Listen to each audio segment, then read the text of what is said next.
Hi guys, another episode of Altitude Trails. Finally, we are back with the podcast, episode number 17, and we are here with Ulrik Orskov.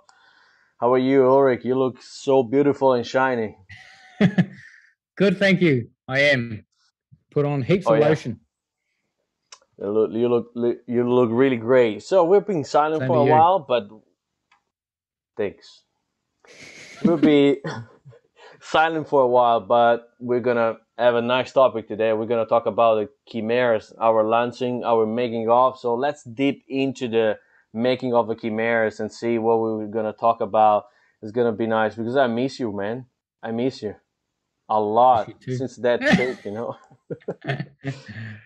So That's how do you nice. feel? How do you feel today that we finally launched that film? How do you feel it? Good man. It's been a while. I don't Been a know how long year. has it been sitting. Probably. Well, it's been a while coming, but we've been finished for about 2 weeks and then building up for the release a little bit. So no, it's good, man, and it must feel especially good to you, man. You put in most of the editing work. You did a massive Ah. work of editing. I think it's probably the PC and all the other drives they didn't have Because a good battery. the idea was really for you and me to work together in the editing. I was going to get the Adobe Premiere program because I was editing Yeah, in Final Cut, and you were editing in Adobe. And then I said, okay, let me get Adobe, and I'll edit some, you'll edit some, and I then remember. freaking you got locked down by Corona. Hey, you were leaving for your wife and your two baby girls, Yep, newborn. yep, yep. How old was Yeah. she then? She Your was youngest, like less than 10 months. Yeah, she less was than like 10 yeah, months. still time. Yeah, that was around Mm, 6 7 months. She was yeah, Yeah. yeah, And you had left for New Zealand just a month, 2 months after she was born? yeah. We had the trip. I Oh, had my flight to Borneo first because they were in Borneo, and then it was around but that's pretty April crazy. 20. Yeah, to April 2020. It got locked down France. We stay apart for 7 months. I didn't see my kids and my wife. That's unreal. Yeah, I yeah. remember you And then being in the airport, ready to go from France, and uh, then the airport had just locked down. yeah, I have to say probably it's the first time I felt discrimination in my life because when I give the passport they say you're not allowed. You're Italian, Shit. and that was Malaysia banned all the nationality of from Italy. I mean the Italian nationality because I don't know for which kind of reason.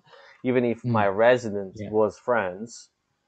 yeah. Anyway, it's a And then you past were story. locked down. Then you were locked down in France for a time an unknown period of time. You didn't Yeah, know when you were going to see your family again.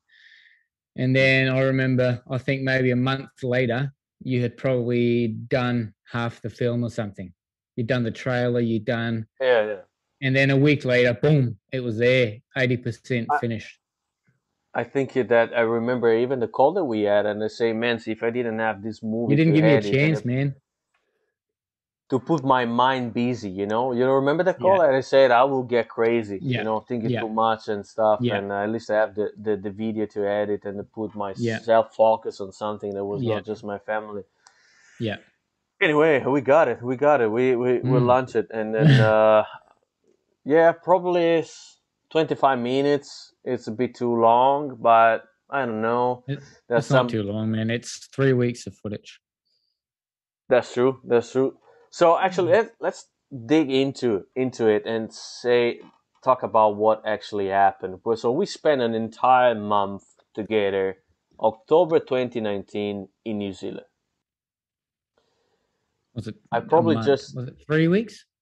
Three and a yeah, half, it maybe? was yeah 3.5. Yeah, more or less is a month Something like because that. I Yeah. got yeah I got a little bit before you here in Christchurch. At least Yeah, I yeah. think I spent a Anyways, week before you. Yeah. anyways, Details. So yeah, we spent that October 2019, and then I have to say we were not that lucky with the weather straight away. The weather we was a went little bit in. Yeah. The weather Yeah, was really hard and tough condition. We didn't see anything actually because of fog around us all the time. yeah. So yeah, We get up there. We brought the tent. You'd packed in like a freaking mule deer, and then we get to the top, and we're like, we're going to put the tent up somewhere, and then we look at the map and see, I looks like there's a bit of a cabin there. Let's have a look, and then okay, yeah, let's sleep in there because we'd actually wanted to go further into the country, didn't we? And but then the hut was ideal, and we had as shitty weather as we did, and yeah. That was we ending ended up just being fogged in for, was it 3 days before it cleared? 3 days. Yeah, yeah, I think we yeah, had 3 full days, and then the fourth yeah, day we made it out and got down and shot your tar, yeah, yeah. and That that was was straight awesome. away And after. then we walked out on day 5. I think that was it. Yeah, that was when straight away after the weather just like completely open and Yeah, clean up. yeah. We had So the first chance. there was a bit of an endurance staying in that cabin. I just sitting there. And We went out yeah, for like an hour during the day, full on rain clothes, and just walked for about half an hour, and then half an hour back to the cabin. I just yeah, bugger yeah. this. We You didn't couldn't. have other choices. We didn't have other No, choices. The weather was no. completely make you wet. It's in Yeah, all your yeah. socks and all the clothes. And but I have to say that inside the cabin, I experienced some really good manners how to prepare your meal. That just like Ulrik told me how to make the best meal out of backcountry bags. That was really good. So what actually happened? I don't You're know for the welcome. guys that watch the trailer. I have 2 bags of backcountry, and he said, anyway, don't spend so much time. You just put everything together and then boil the water, and you have it. And I ended with the most disgusting mix that could have tasted in my life. It would have been Yeah, the same. It would have been the same. probably, Trust me. probably, Trust me. probably. So anyway, how did you feel when we were on top of those stars and just 2 seconds before my shot? How did you feel? I remember saying easy, easy. I just wanted to sort of. I tend to speak and say easy, easy when I'm with other people. I've noticed that when I'm looking through footage, but I can, if I get too excited, I can rush a shot. I can get too excited. You want to just keep your cool, and when you're on the camera, you can get excited. You can allow yourself to get excited because you're not going to take the shot. So I think I was just trying to help you because I was shaking. You know what I mean? So I was just saying easy, easy, easy. But no, you made a perfect shot. I suppose you could have held it a little bit longer. You're quite quick on the trigger, but the arrow just sits there, so that was perfect. You felt a bit unconfident on how the shot was on the animal, but Uh, to be honest, the fact is, I remember the first spot where I tried to draw because we had a draw before that one, I think, and we started to film after it because I drew the bow, but then there was uh-huh. some leaf that was just in front of me, and then Uh-huh. I stopped it and I said like I Oh want to shit! go down. I remember that you were Uh, super frustrated because we were on the edge. The dead mm, vegetation ended on that mm, line, and then it was just like a big jump of 20 meters, no, probably mm. less, 10 Yeah, meters down, or rocky. And yeah. then, yeah, I remember that you felt like, oh, if we're gonna move too much, we're gonna, gonna move No, everything. but it So was it was good. I was quite confident because we were well above the tar, and the tar were working our way. So it was sort of more us getting in position for the tar to move up to where we had positioned ourselves. So I felt pretty confident about it, and I think if we would have let them kept on coming, I think we would have had them within 10 meters because they were walking straight up that way. yeah, yeah, yeah, But definitely, definitely.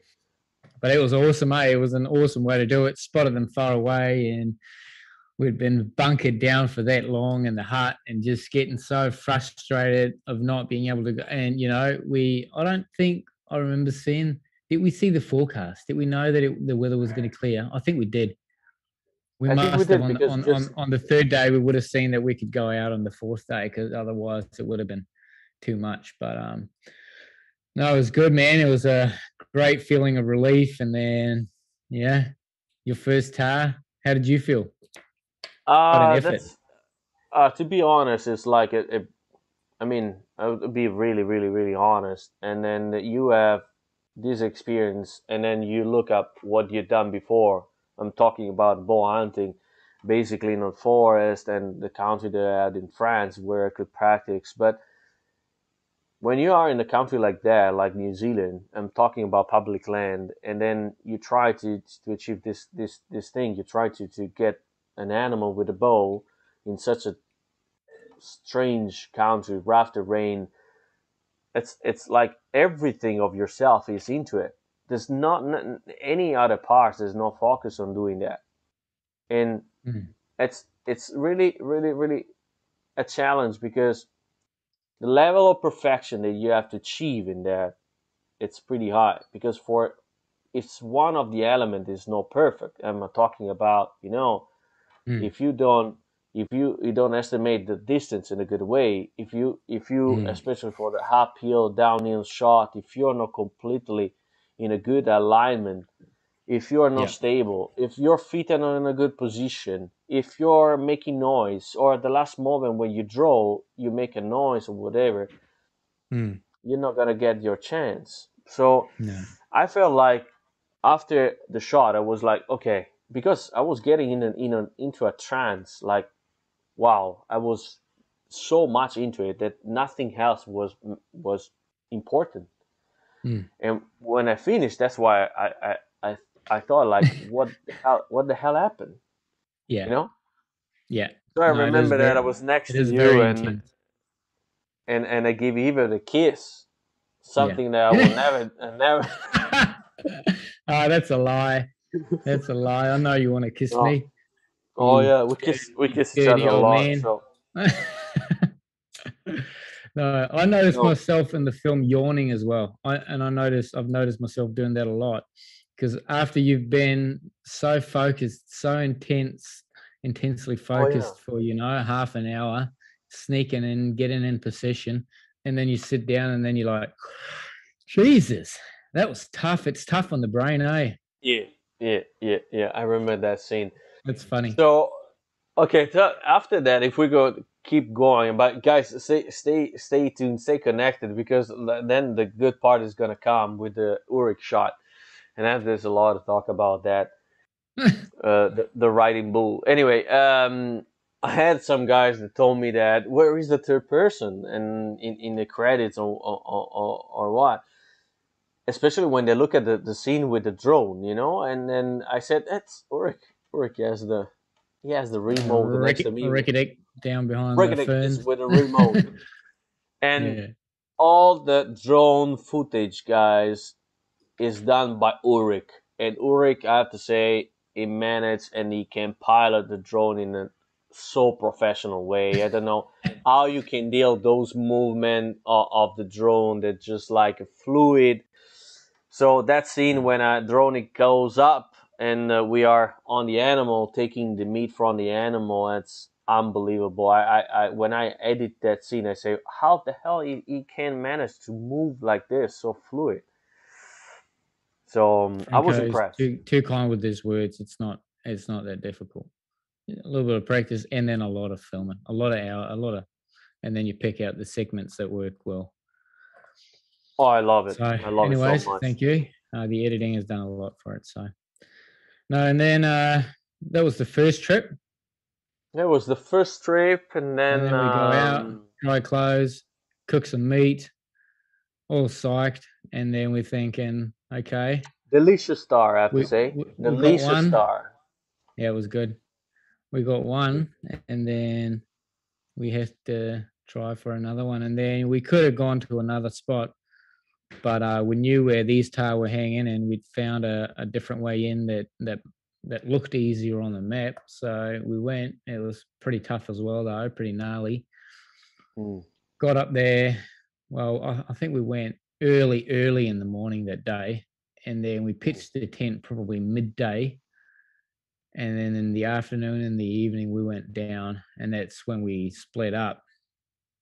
Yeah, And Franco had the, I because think could have been I my was not idea. carrying You the bow. didn't. I was You weren't even carrying the drone. You were just focused on getting some film and some photos and stuff, yeah, yeah. I and was then we, saying I yeah, don't want to carry the bow for this time. I mean, I don't see the necessity. And then I said I'm gonna get the camera and stay next to you and see what if we can film some action. yeah, yeah. And then it was getting really late, and we hadn't seen any tar, and we started to get a little bit. They must be here somewhere because we'd seen them come out, and then we decided to split up and stay probably 80 meters within each other, just stay within contact. Yeah. And then we split up, and then after 10 minutes, I'm just zoning in. I'm just hunting on my own, and I forget everything about Franco, who's on top of me. I dropped down, and then I was just, oh shit, yeah, they've got to be close. I could almost smell them. And then I just keep hunting, forget everything about Franco, and then all of a sudden I just hear the noise of rocks coming down. And then you were on top, and you were frustrated that you couldn't get in contact with me. Oh, you were like, shit, I've got tar I right in front of me. Hey. I try my best, because I was looking at you, trying to keep eye contact and see where you're moving, and then, like, I don't know, with the corner of my eyes, I turn on the other side and I see like some, like, airy bag blondie, and I said it's supposed to be a tar, and when it was just 30 meters, Oh shit. and I say straight away, I was like, I don't know. You could have I you don't could have know. killed one with the camera, bro. I Yeah. wanted to throw the camera. It was 30 meters, and then I say, okay. So I started to. I could not make so much gesture because I could, Yeah. spook the tar. So it was impossible. I tried to do my best, but at the same time, not make noise. So I think that they were all around me. Probably some individual were around, like even on top of me, Mm-hmm.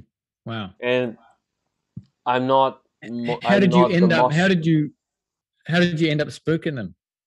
How Yeah, you know that did I'm you? not the most silent person in general, trying to bring my But 90 kilos on top of the mountain. So I think when I try to move on top and see if something was behind me, and I say, like, I'm trying to take another step, and see if I mm, can see them a little bit better, then yeah, yeah, the chaos started. yeah, The literary chaos started because I yeah, don't know, that moment for me, there was a earthquake. yeah. And I heard that earthquake, and then I dropped down to my knees, knocked the arrow, and after I'd knocked the arrow, I turned on the GoPro, and then that's when that first tar came flying down. Fucking hell, that looked That unreal. the And first one yeah, just almost jumped on you. looked like it was flying. And it was It only it was looks so high. on the GoPro. It looks further away than it is. I'm talking literally probably 4 or 5 meters to that tar that comes just flying. I paced it out step. That's 4 or 5 steps. And then, yeah, I see that other one coming down, looking at me, and then turning a different direction. And then the second one or third one coming down, running straight towards me. And I'm just looking at it, coming to full draw. And then I'm just looking at it, and I just let the arrow go as he's broadside. And what I remember it like is that he was standing still. That's what I told you when I got back up to you. I told you, bro, I shot him when he came down, and then he just stood still, and I poked him an arrow. And then watching the footage again, that's what usually happens. There's something you don't quite remember it the way it is, just because it went so fast, and you were so pumped, but time was standing still for me then, and that's why it felt like the tar was standing still. It didn't feel like a running shot.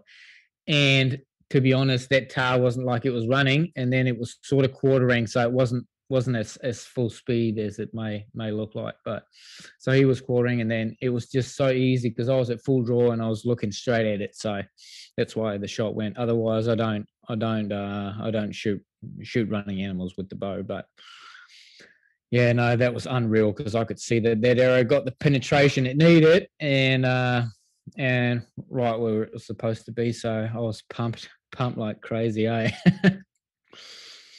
And That pumped to tell you because you were broken, man. You were broken. I I was was walking up towards you, and then you were like, "Oh no!" You were crying, man.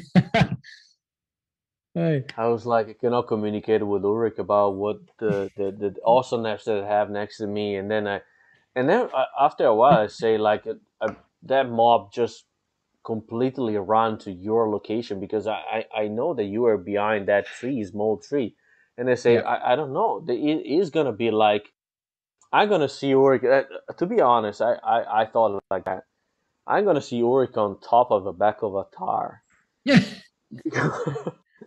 They just completely get down. They got down Mm, into your direction. They said he's gonna get charged by tar. Is the first mm, man in I don't know if there are the people in the world gonna the first man that is gonna get charged by a tar. That will be hilarious to film. But he come back this fellow bastard. He comes back with his queer and he throw the arrows next to me. And when I see that it was missing an arrow, I said, "What? How that is possible?" And that was crazy. That was crazy. yeah, So no, that that is was the good. part that the longest part of our film is about retrieving that tar, Yeah, I actually wanted to make that a little bit shorter. recovering the tar. I think that ended up being a little bit too long. I think it might be for the nerds. It might be good, for all the hunters that are Yeah, really into it. I think it's interesting, but for people from the outside, I think it's half a minute too long. The blood yeah. tracking, but But look, to be honest, I received messages about a lot of hunters that say that that part they made. I mean, they fell so much into that part, into the Mhm, recovery of the animal. They mhm, say, I mean, for once, I can see that there is a lot effort in because mm, there was everything. We didn't cut any scenes there. no, That was just all the mm, different parts of the camera recorded, and they I appreciate their comments because like mm, I was happy to read about those comments. They say that yeah, wow, it's really how much effort even after the shot is being put to recover an animal yeah, because you have to be. And I mean you have done a great job because most of it as I was behind the camera, but mm, you really try to. And I remembered what you say. I remember what you said before just getting into the track. I said, "Don't worry, Franco, I'm gonna be a hound." Did Let's I say say, that? Uh, yeah, you say I'm gonna be a hound, okay. and remember, you probably get into the. I saw, if I'm not mistaken, a couple of times you were sniffing the ground. That's a lie. That's an Italian No, lie no, right no. there. It's a. No. He was doing like this, guys. Yeah, yeah, He was doing like that. He doesn't have a tail. I mean, that one was no moving, but yeah. so. Uh, every It was good. detail that was like trying to check it was because some part of that track didn't have any blood, Mm, any good blood. It was just like probably one. yeah. The tar was running at full speed. Mm. No, it Okay. was good. I knew he was going to be there eventually. I knew it was just a matter of we'd done a bit of a grid search for a start, but and then we realized we had to keep on the actual blood track just to be sure that we ended up in the right place because it was turning a bit scrubby there in the end. So we could have walked a lot of place and not found him. So the right thing to do was just get back on the blood trail and just stay on it. So no, that And it was was really getting good, man. dark. And that's what happens when you get that high lung. The blood sort of builds up from below and fills the chest cavity until it eventually starts sort of more coming out of the chest. But Yeah. yeah, if you get them down in the heart, Jesus, that's a lot of blood. But not this time. But they die within the same amount of time. Like I'd say, he's probably been going for 10 seconds and then he's passed out. So it goes Yeah. really fast. But he was, yeah. No, So no, that there was was a little shot for sure, and really well placed, and that was fast. Everything was And super fast. thank you for pushing down that tar. You Ah, did a good effort. that's good. I mean, Funny it's story is, you pushed that tar down, and then a couple months later, when I was back in New Zealand with my girlfriend, I went to Australia and then back to New Zealand with her. I was hunting alone up a creek for a chamois, and then I find the chamois. I tie the dog down, freaking get into the chamois, right into 50 meters, and I'm about to make the final crawl into them, and I'm just like, I'm going to get into 20 here. It was perfect conditions. I'm going to get right in and get a shot off. And they just, all of a sudden, they just bolt out of there. Every single one of the chamois, probably 6, 7 chamois, run down past me and running for this side creek behind me. And I'm just trying to run back and try and intercept them, trying to get to the creek before they get up there, but they just disappear up there. And I'm like, Jesus, what the hell happened? Did the dog make a noise? Did the wind swirl? I couldn't make any sense of it because the wind had been coming down pretty consistently. And then I'm there, and then I'm seeing this lone chamois coming running down looking for his mates. And then I'm standing right in the creek where they'd all disappeared up into. And then I'm just, okay, I've got to stay right here, stay put, get down on my knees. And I just think, okay, he's going to come to the left or straight to the right. I'm just waiting. And then 2 minutes later, I'm like, looking, where's he? And then I'll see him coming up the creek.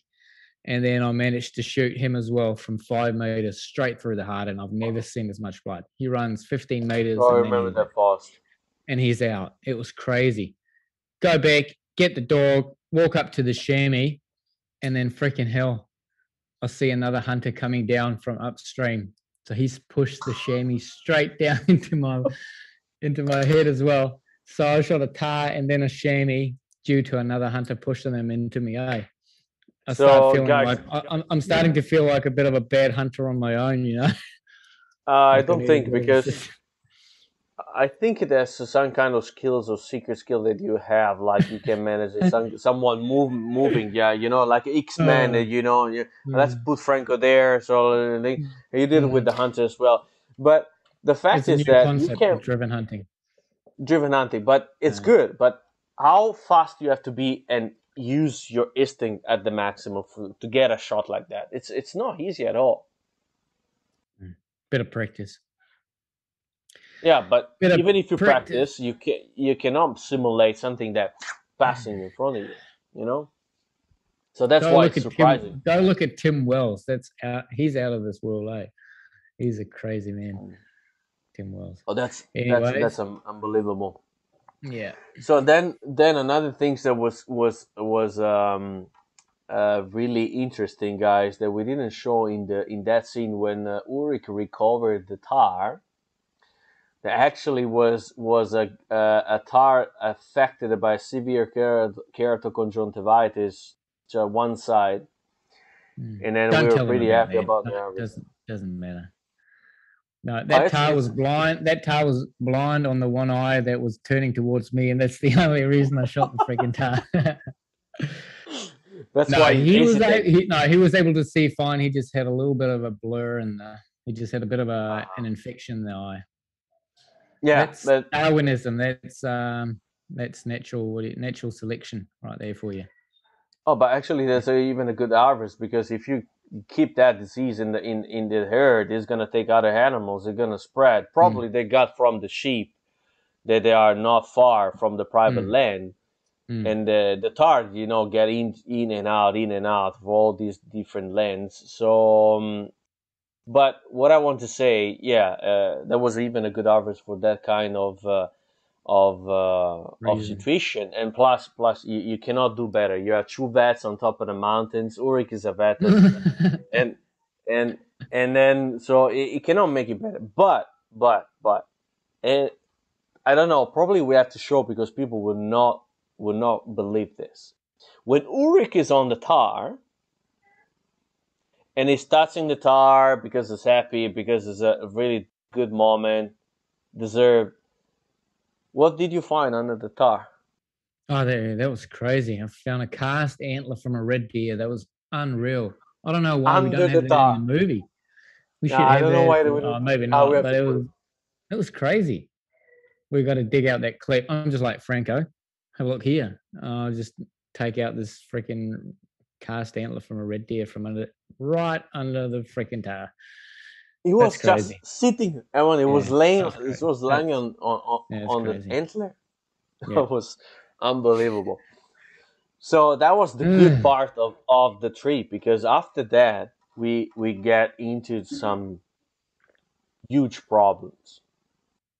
Huge problems. So what kind of trip we did after that? It was the Yeah, we West went to the Coast. west. We went to the west coast, Yeah, and and we had then some it good was trips. We wanted to go for the chamois. We'd gotten the tar down in 2 trips and in yeah. 3 days of hunting, and we were over the moon. And we packed, and the weather looked good for the west coast, so we went over there and went up one of the. Actually, went up a new creek. I don't think I had been there before that creek.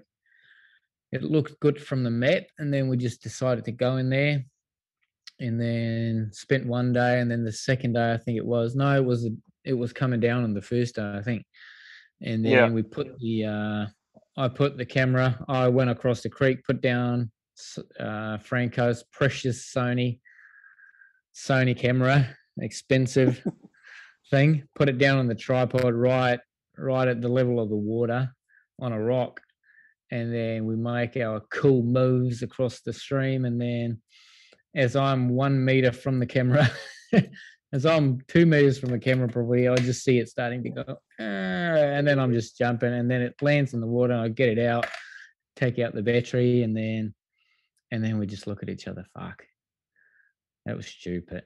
And so we had to not turn on the camera, went out and put in a bag of rice, I think, and called We didn't the have it. called support. So they started Googling shit, what to do, Yeah. yada yada. We didn't dare to turn it on again. And then it was Franco was pretty low there. We'd walked all day, not seen one animal. A lot of heaps of sign, but no animals seen. And then I think we drove back pretty shortly after, didn't we, to the East Coast, even though the weather was good. It was looking pretty promising for hunting.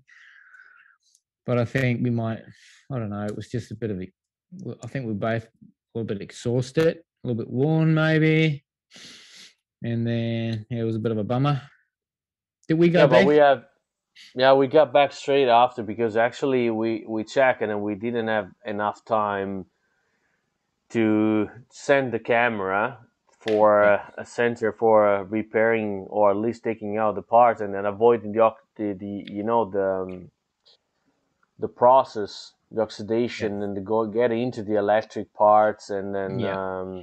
getting all destroyed. So yeah, that was a bummer, because the land will look amazing. Yeah. That was a good It creek. looked really promising, with a lot Yeah. of signs of animals, a lot of deer, and So then we'll just have to do that next time. Hey, oh yeah, next time we can get trip, leave the camera, leave the West Coast camera. trip. And, We'll do yeah, another film sounds good. on hunting chamois and deer in the creeks. Yeah, we're gonna hire some hunters for moving mobs, so we can do some good driven hunt. And then Ulrik is gonna be Yeah. happy to riding other animals like Mm, this, and do some yeah. little bit of tarback archery. That could be Yeah. nice. Anyway, That'd be and good. then we landed in what one of those lake. We were not that far. One of Takeable Pukaki, I don't remember. Mm, So we were yeah. around there for the last trip, and then yeah, that was good. But we didn't have anything, because I think we got bad weather at the end, Yeah. like it was raining. But we Yeah. got close to some animals. We got close to That was good. a group of females and juveniles, and Yeah. that was good. So if you have to remake this trip, what are the things you will try to do again, and what are the things you will try to avoid? I mean, probably okay. The camera on the water we know already. Well, we couldn't have done much better on the tail, I'd say. Like, we do have to give a little bit of credit to the guys that I remember when we were deciding on which spot to go first. You were like, this area. You suggested this area, and then I said, "Yep, that sounds good." I've got a mate, and that's Mike Beeman from Real Kiwi Hunting. He had suggested to me a year before that I try and suss out that general area he said to walk up, and then you were in on the idea, so we walked up actually where Mike had suggested me to go in as well. So we did get help right there, and then we put up Yeah. some Instagram stories, and then a couple of guys recognized where we were, Patrick and Caden Willers, I think, and I rode a little bit back and forth, and they sort of sent us suggestions on where to go.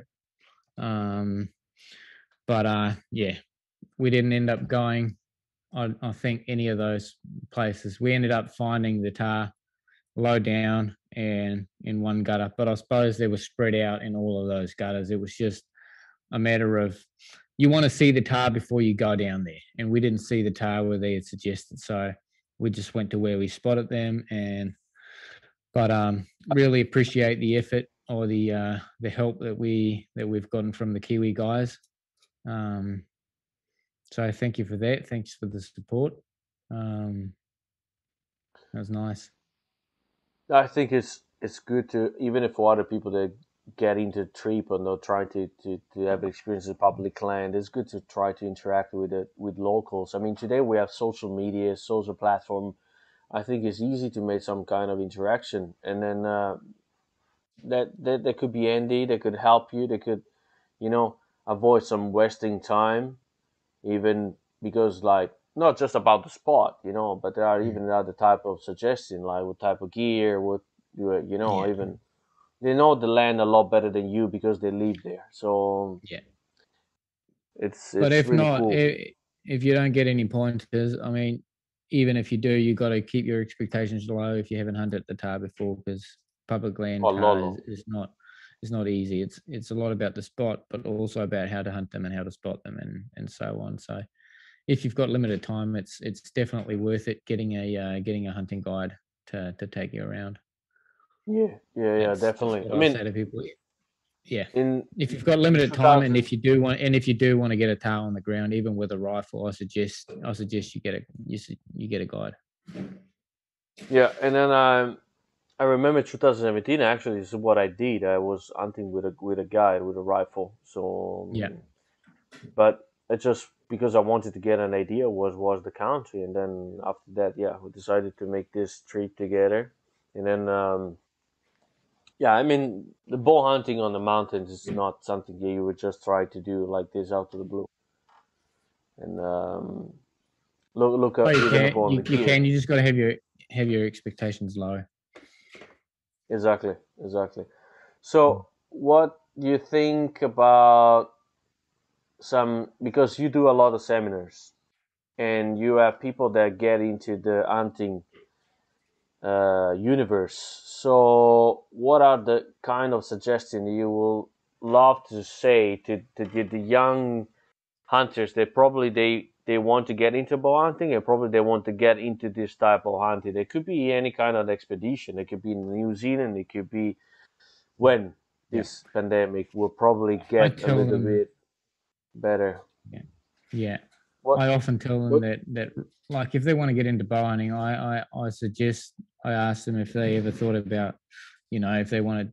I suggest that they start out with rifle hunting, just because there's so much good hunting to be had with a rifle, and you can challenge yourself with a rifle as well. And I think you could be missing out on a lot of good experience um, hunting with the rifle first. Um, but if it's what you want to do, go ahead. And but it takes a lot of practice, and you do miss out on quite a bit of experience from hunting with a rifle. I still enjoy hunting with a rifle, so that's what I suggest. Anyways, I I think you have to be open to frustration at the yeah, big level because there yeah, are success, but there are a lot of moments that they will put you down yeah. a lot of moments. So it depends how you Mm, manage those feelings to go ahead, and then probably yeah you're gonna find your success. yeah. So, what about the Good stuff, monocular? man. So, people Ooh, probably, if they want to vote or no vote, if they have time, and I don't want to force anyone to get a vote to this film. Today we have a lot of people that produce a lot of stuff, and then we have a bomb, yeah, bombing everyone is trying to to push his stuff, and I will say, and then Ulrik is gonna tell what they think about this monocular award festival video award. I'm gonna say, you guys, if you want to vote, spend a little bit of time. But we're more happy if you just watch the movie and tell us what you think about it. What we're looking for is the interaction and sharing experience. You want to drop a vote, drop a vote. We'll be happy. Ulrika is gonna be happy as well. So yeah, that's what I think. What do you want to say, Ulrik? Yeah, I'd appreciate it. Um, yeah, it'd be awesome if you jumped in and had a look at the other films and give us a vote if you like the film. I think most of the people that are going to watch this are going to be people that have watched the film already. So, but Yeah. yeah, go watch it, enjoy it. If you like it, flick us a vote. The Monocular guys are doing a great job of showcasing a lot of good hunting films. So get in there and then enjoy some nice films. Nice, nice. Thanks for your time, Ulrik. That was good talking about a little bit the behind the scenes, and I hope that we're gonna meet up soon for some other crazy moments. Yeah, bro, definitely will do. You Good okay? talking to you. Yeah, Nice, bro. nice to have you back at least on the screen. Good to see you, man. Talk to you soon. Cheers. Thank you so much. Thank you. Bye bye. Bye bye. Okay.